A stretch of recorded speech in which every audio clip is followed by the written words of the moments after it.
Kita ke sorotan berikutnya, Saudara. Komisi Pemberantasan Korupsi mencegah mantan Menteri Agama Yakut Khalil Qomas bepergian ke luar negeri di tengah pengusutan kasus korupsi kuota haji tahun 2024. Mantan Menteri Agama Yakut Khalil Qomas dicegah bepergian ke luar negeri sejak 11 Agustus hingga 6 bulan ke depan.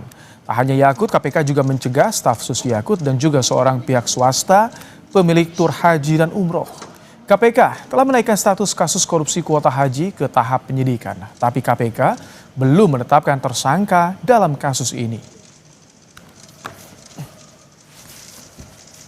Yang pertama, Saudara YCQ ya, Menteri Agama periode 2020-2024, kemudian Saudara IAA yang merupakan staf sus Menteri Agama pada periode tersebut, dan juga Saudara FAM yang merupakan pihak swasta selaku pemilik tur haji dan umroh gitu ya.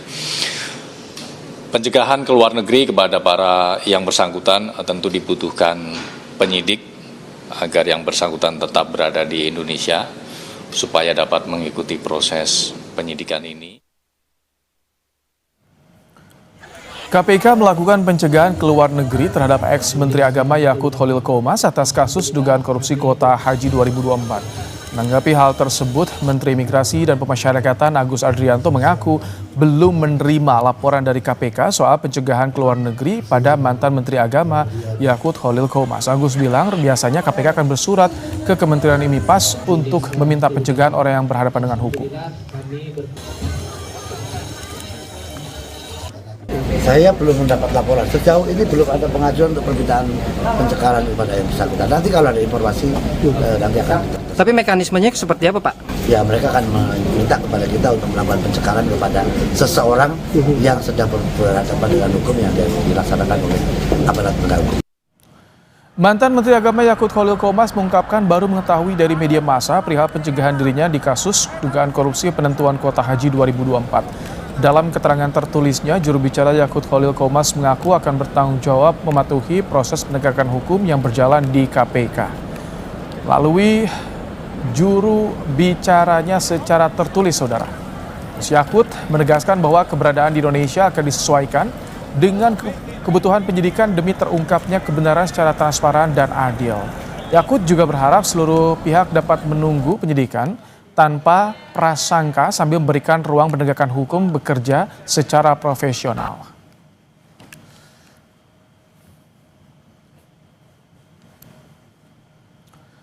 KPK telah mengungkap dugaan korupsi kuota haji diduga merugikan negara lebih dari 1 triliun rupiah. Penyidik mendalami pemberian perintah dan aliran uang ke sejumlah pihak. Ini baru saja naik ke penyidikan dengan sprindik umum, artinya memang masih dibutuhkan langkah-langkah penyidikan untuk nanti kemudian KPK menetapkan para pihak sebagai tersangkanya. Di mana dalam perkara ini hitungan awal dugaan kerugian negaranya lebih dari 1 triliun. Di sini penyidik akan mendalami terkait dengan perintah-perintah penentuan kuota tersebut dan juga aliran uang tentunya. Ya, karena kan yang dikelola oleh para agen ini, ya kemudian kita akan lihat apakah ada aliran uang ke pihak-pihak tertentu. Membahas soal pencegahan ex-Menteri Agama Yakut Khalil Qomas oleh KPK di kasus dugaan korupsi kuota haji 2024, kita sudah bersama dengan mantan pimpinan KPK, Saud Situmorang. Selamat malam, Pak Saud. Selamat malam, Mas. Baik, Pak Saud, ini kasus dugaan korupsi penyelenggaraan haji 2024 naik penyidikan. Kita punya catatan kelam di penyelenggaraan haji, Pak Saud. Mengapa ini bisa kembali terulang menurut Anda? Ya, memang kalau lihat dari bagaimana undang-undang kita juga sudah 3 kali dirubah ya tentang tata kelola ini, menunjukkan memang sejak tahun 2000 sampai kemudian terakhir sejumlah riset yang dilakukan KPK mulai dari tahun 2000, terus kemudian undang-undangnya berubah, dilakukan riset juga, kemudian saya waktu di dalam juga dilakukan riset lagi, terus juga itu juga dilakukan juga sejumlah riset, itu kan banyak sekali titik-titik lemah yang memungkinkan adanya perilaku transaksional dan tata kelola dalam pengertian efisiensi, efektivitas, konflik of interest dan lain-lain itu muncul ya. Jadi kalau kita lihat bagaimana dua case yang menteri sebelumnya juga itu kan terkait dengan tata kelola dalam kaitan juga apakah itu dana yang dikumpulkan untuk kemudian pemberangkatan ataupun katakanlah persiapan-persiapan mulai dari tanah air sampai kemudian di tanah suci. Jadi kalau kita lihat case yang di kali ini, kita lihat langsung saja ke Undang-Undang 8 2019, itu kan pasal 64 itu jelas menegaskan tugas seorang menteri itu apa gitu. Nah, dugaan saya memang terkait dengan yang disebut sebagai kuota yang seharusnya 69, 68, 62 dan 8% itu kemudian diubah menjadi 50 kuota itu menunjukkan itu tidak sesuai dengan pasal 64 Undang-Undang 8 2019. Jadi yang bertanggung jawab sebenarnya ya tentu di dalam pasal 64 itu yaitu menteri. Gitu Mas Brian. Seperti tadi salah satu yang Anda sebutkan itu termasuk modusnya juga, sebenarnya ada dana operasional menteri juga yang dimodus ini. Beberapa celah banyak yang rentan di praktik korupsi di sana. Ini memang susah ditutup celah-celah itu.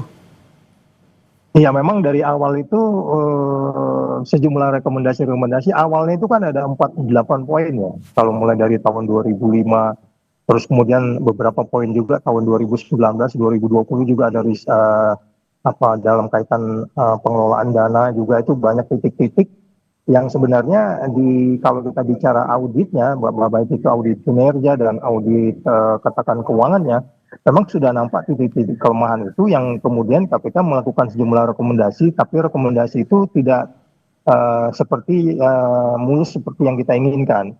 Sehingga kemudian pertanyaannya adalah kalau kita lihat juga bagaimana 3 kali perubahan undang-undang itu kan arahnya kan sebenarnya itu ke tata kelola semuanya.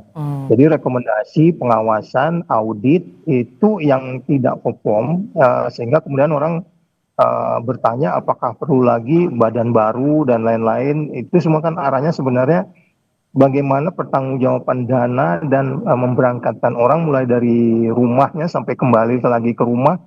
Itu yang menurut kita banyak titik-titik yang ditemukan sehingga kemudian sejumlah rekomendasi-rekomendasi yang dilakukan KPK itu mulai dari tahun 2000 mulai KPK berdiri sampai kemudian saya selesai dari KPK juga sejumlah rekomendasi masih dijalankan yang intinya adalah sebenarnya bukan tidak ada audit ya, audit itu jalan tetapi memang perilaku transaksional untuk menjaga orang-orang baik ini kita nggak bisa juga selamanya di sana gitu. Jadi kemudian kalau ada perilaku transaksional katakanlah dikaitkan dengan pasal tadi itu yang dikaitkan mengenai kuota, pasal 64 itu udah itu ya kalau udah peristiwa pidana ya KPK udah harus tinggal menunggu penindakan gitu. Karena tata kelolanya di depan cukup banyak itu tata kelolanya. Pak Saud, kalau pindah pengelolaan dari Kemenak ke BPIH ini jadi ada jaminan nggak sih pengawasan bisa lebih transparansi juga pengelolaan dananya?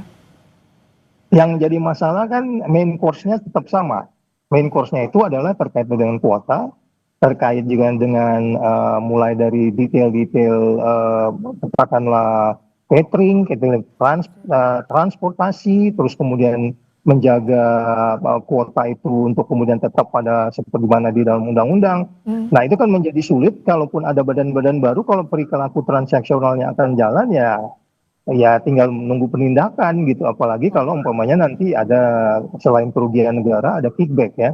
Kita belum tahu apakah nanti selain kerugian negara karena dikaitkan dengan kuota yang kemarin disebut-sebut angka 1 triliun itu saya nggak ngerti hitungan kerugian negaranya seperti apa, tapi itu bisa dibayangkan kerugian itu adalah ketika kuota itu diubah, kemudian itu tidak menjadi pemasukan negara. Jadi artinya gini, konflik of interest-nya yang tinggi di dalam pengelolaan haji ini, itu yang mungkin agak sulit kalau tidak kita masuk, bukan tidak ada SOP, ada kemudian ketentuan bahwa menu itu harus sekian kalori, tapi itu juga kan dibantah juga kan, artinya dilanggar juga. Jadi standar-standar yang sudah dibuat itu pun ada dilakukan katakanlah adjustment atau pelanggaran-pelanggaran sehingga kemudian terjadilah peristiwa saat Jadi ini kan mitigasinya bagaimana sih Pak Saud agar tidak mengadakan penindakan melulu? Mitigasinya bagaimana? Mungkin tidak ditutup sampai tidak terjadi. Kalau kita lihat dari rekomendasi sejak ketemu angka 48 terus angka 37 rekomendasi sampai itu kan semua angka-angka itu dalam rangka menutup celah-celah itu. Tetapi kemudian kan bagaimana itu dilaksanakan itu menjadi persoalannya. Nah, kalau kemudian DPR sudah melakukan pengawasan, kemudian ada badan baru juga yang dipisahkan untuk kemudian supaya pelaksana dan pemerintah juga dipisah untuk saling check and balance satu sama lain. Tetapi kalau kemudian transaksionalnya masih muncul, auditnya bukan tidak ada audit. Dari audit itu kan kelihatan kinerjanya. Dari awal kan itu audit BPK itu sampai hari ini juga audit BPK-nya jalan. Tapi kan itu tidak bisa dijalankan kalau kita katakan tata kelola. Rekomendasinya kan cukup banyak. Pakai konsultan juga. Sehingga kalau kita katakan bahwa transaksionalnya masih ada, korupsi masih ada, ya tinggal penindakan. Nah, bagaimana supaya ini mencegah, karena ini peristiwa harus setiap tahun berlangsung. Saya pikir kita memang harus mulai masuk ke detail-detail lain lagi, sampai kemarin ada beberapa teman-teman civil society kan sampai ngitung jumlah kalori, ya kan. Jadi memang jangan dilihat hanya dari sisi kuota saja, tapi kali ini kan fokusnya di kuota, tapi detail-detail lain itu banyak loh yang harus 48 poin itu yang menurut saya masih harus diperbaiki. Ya itu tanggung jawab kita semua tentunya. Oke, baik, terima kasih untuk insight-nya Pak Saud Sitomorang, mantan pimpinan KPK di program Kompas Malam hari ini.